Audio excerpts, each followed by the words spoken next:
रमेश और दो छोटे छोटे बच्चों के साथ एक गांव में रहती थी। गीता का पति मजदूरी का काम किया करता था। वो लोग बहुत ही गरीबी की हालत में रहते थे। बहुत मुश्किल से 2 वक्त का खाना मिल पाता था। उसके अलावा किसी चीज पर खर्च करने के लिए उनके पास पैसे नहीं थे। रमेश की माँ भी काफी बूढ़ी और बीमार थी। उनकी जिंदगी इसी तरह चल रही थी कि अचानक एक दिन रमेश को काफी तेज बुखार आता है और सही इलाज न मिल पाने के कारण उसकी मृत्यु हो जाती है। गीता के पति का एक छोटा भाई राजू भी था, जो बहुत चालाक किस्म का आदमी था। भाई की मृत्यु के बाद वो थोड़े दिन उसके परिवार और माँ की सेवा का नाटक करता है। कुछ दिनों में अपनी माँ को उल्लू बनाकर खेती बाड़ी की सारी जमीन अपने नाम लिखवा लेता है। राजू अपनी माँ से कहता है, देखो माँ, भाई की तो अब मृत्यु हो चुकी है। भाभी तो जाकर खेतों में काम करेंगी नहीं, सो मुझे ही सब देखना पड़ेगा। इन कागजों पर अंगूठा लगा दो। बाकी भाभी और बच्चों की चिंता मत करो, उनका सारा खर्च मैं उठा लूंगा। तुम लोगों को चिंता करने की जरूरत नहीं है। बूढ़ी माँ राजू की बातों में आकर अंगूठा लगा देती है, पर राजू बहुत मक्कार निकलता है। 2-4 दिनों में वो जमीन को औने पौने दाम में बेचकर गांव से फरार हो जाता है। कैसा कपूत पैदा किया मैंने, जो अपने ही घर को बर्बाद करके भाग गया।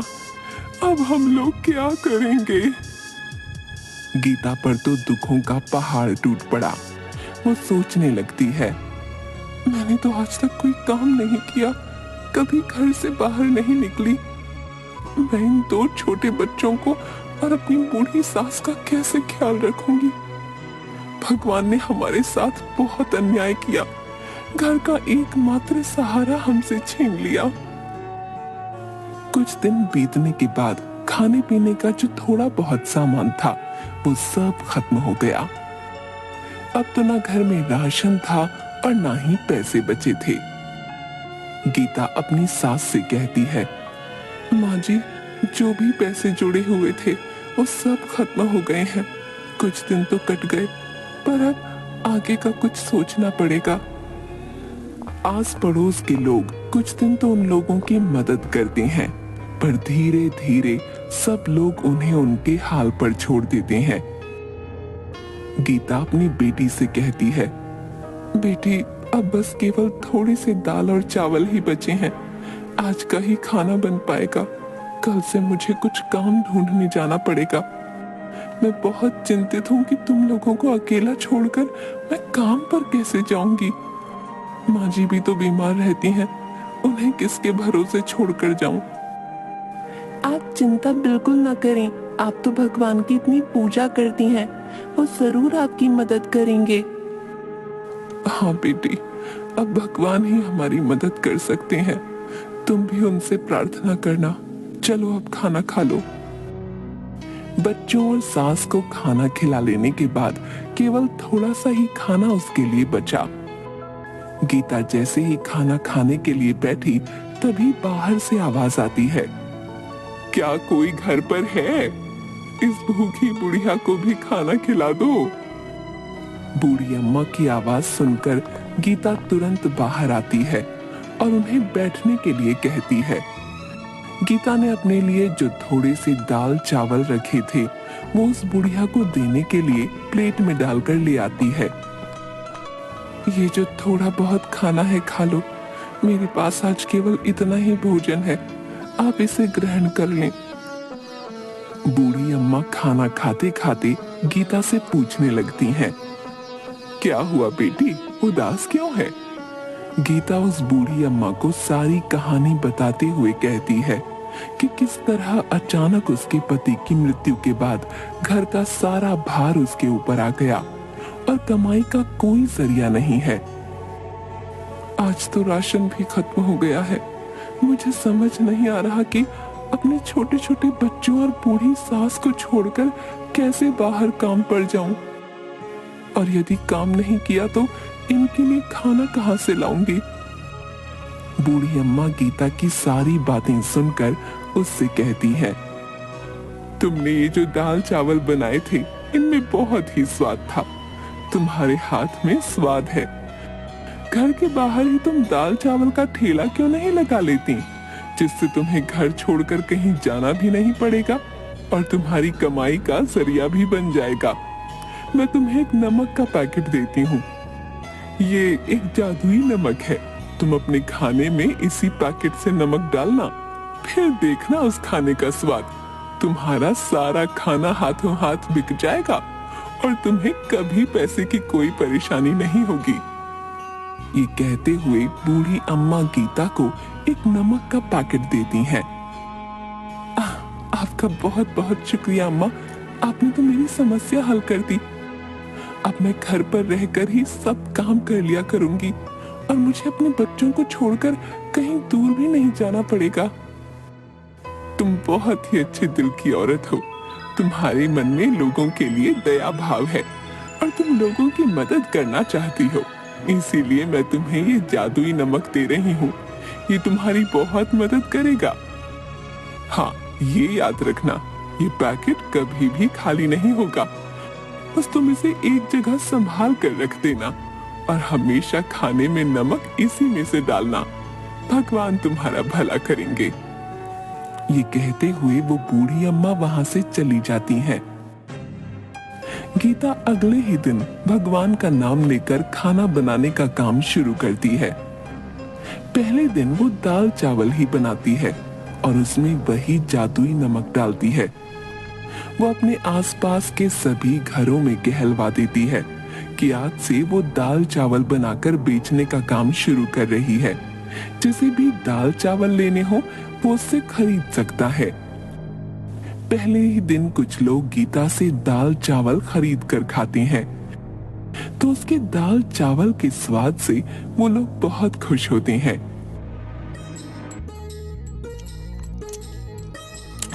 गीता बहन, वाह क्या बात है। ये दाल चावल तो बहुत ही स्वादिष्ट है? हम भी रोज घर में दाल चावल बनाते हैं, परंतु ऐसा स्वाद तो कभी भी नहीं आया भाई। हाँ भाई, ऐसे दाल चावल ना गुड्डू की माँ जो है 100 साल लगा कर भी नहीं बना पाएगी, बता रहा हूँ। स्वाद आ गया भाई सच में। हाँ,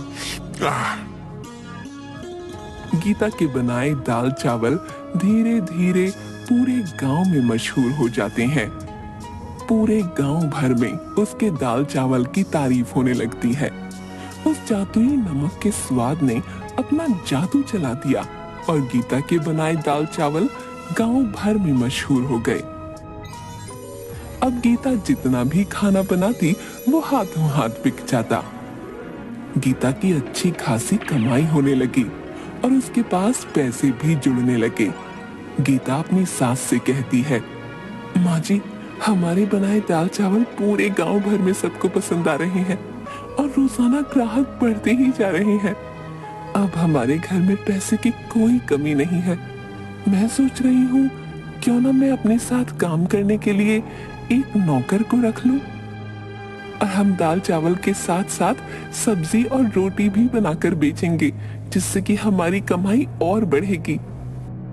हाँ हाँ, क्यों नहीं बेटी, तुम इतने मन से और साफ सफाई से खाना बनाती हो तो खाने में तो स्वाद आएगा ही। तुम इसी तरह मेहनत करती रहो, भगवान तुम्हें सफलता देंगे। बस फिर क्या था, गीता अगले ही दिन से मुन्ना नाम के एक लड़के को अपने साथ काम करने के लिए रख लेती है।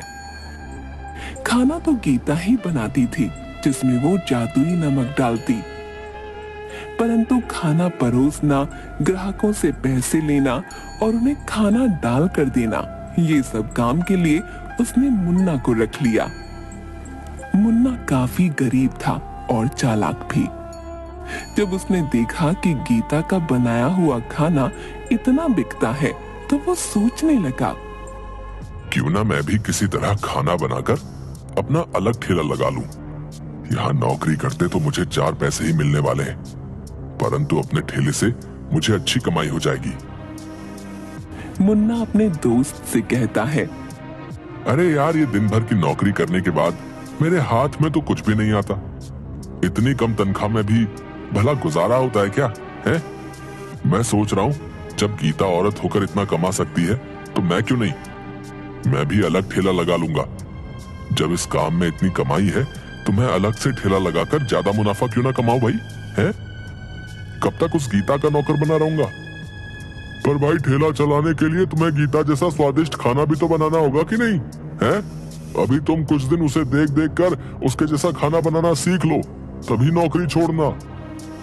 हाँ, ये तो तू बिल्कुल ठीक कह रहा है। उसके जैसा स्वादिष्ट खाना बनाऊंगा तभी तो मुनाफा होगा। मुन्ना सोचने लगता है, गीता खाने में ऐसा क्या डालती है जिससे उसके खाने का स्वाद इतना बढ़ जाता है? ये बात पता करनी पड़ेगी।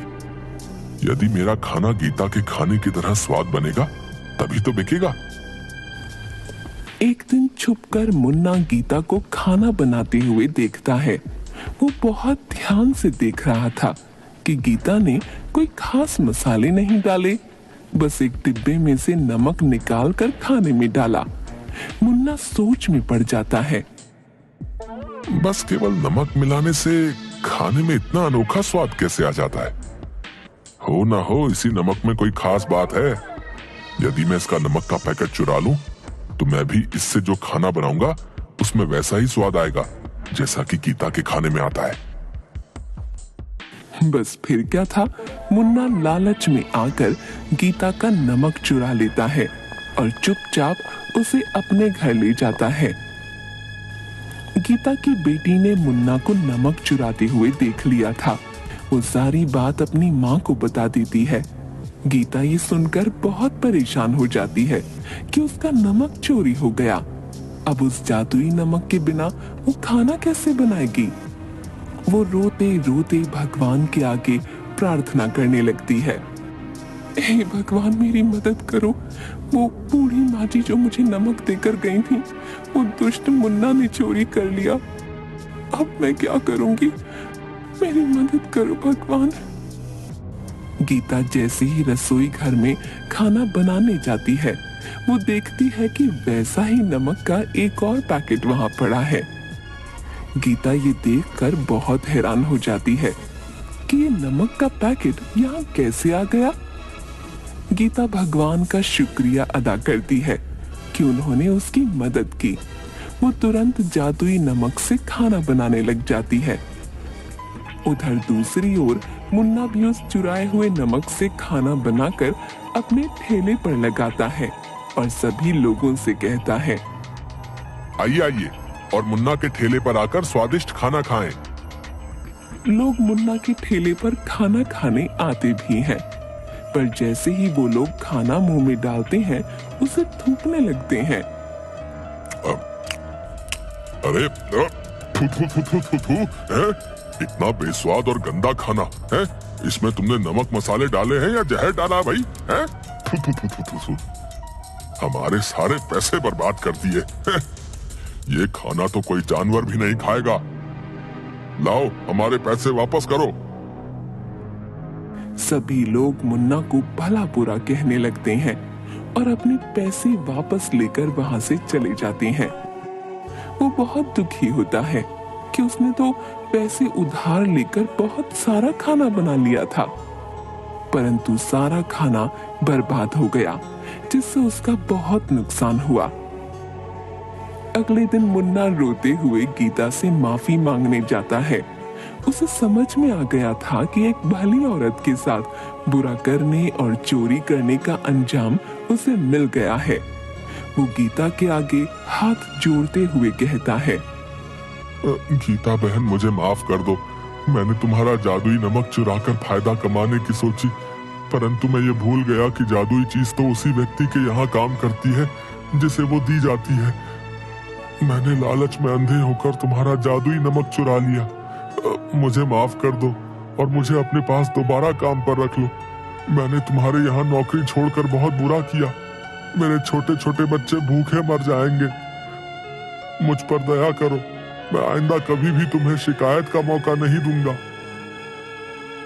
मुन्ना को इस तरह से रोते देख गीता का मन पसीज जाता है।